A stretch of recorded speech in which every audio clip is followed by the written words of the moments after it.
حدیث میں آتا ہے کہ کوئی بھی آپ نیکی کرنے لگے نا، عبادت کرنے لگیں یا دعا مانگنے لگیں تو اس سے پہلے نا صدقہ دیا کریں، صدقہ۔ اب کئی لوگ صدقہ نہیں دے سکتے، یا ان کی پوزیشن نہیں ہوتی، مالی پوزیشن نہیں ہوتی، یا اس وقت ان کے پاس وقت نہیں ہوتا،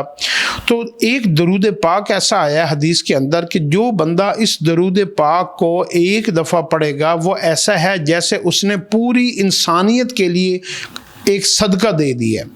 اور وہ درود پاک ہے، اللہم صلی علی محمد عبدک ورسولک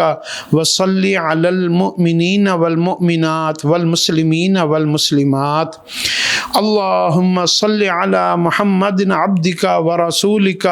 وصلی علی المؤمنین والمؤمنات والمسلمین والمسلمات۔ یعنی آپ کو پتہ لگ جاتا ہے نا آپ کے اوپر کوئی پریشانی ہے، یہ تو آپ کا دل کرتا ہے میں صدقہ دے دوں، صدقہ دینے کے لیے آپ کو مال خرچ کرنا پڑتا ہے، پھر گھر سے نکلنا پڑتا ہے، پھر حقدار کو ڈھونڈنا پڑتا ہے، تو آپ کا صدقہ پھر ہم چونکہ سارے بخیل ہیں، ہمیں مال خرچ کرتے ہوئے ہمارے دل کو کھچ پڑتی ہے، تو یہ درود پاک ایسا عمل ہے کہ یہ اسی وقت بیٹھے بیٹھے اگر آپ پڑھ لیں گے نا تو یہ آپ کی طرف سے صدقہ ادا ہو جائے گا۔ اللہم صلی علی محمد عبدک ورسولک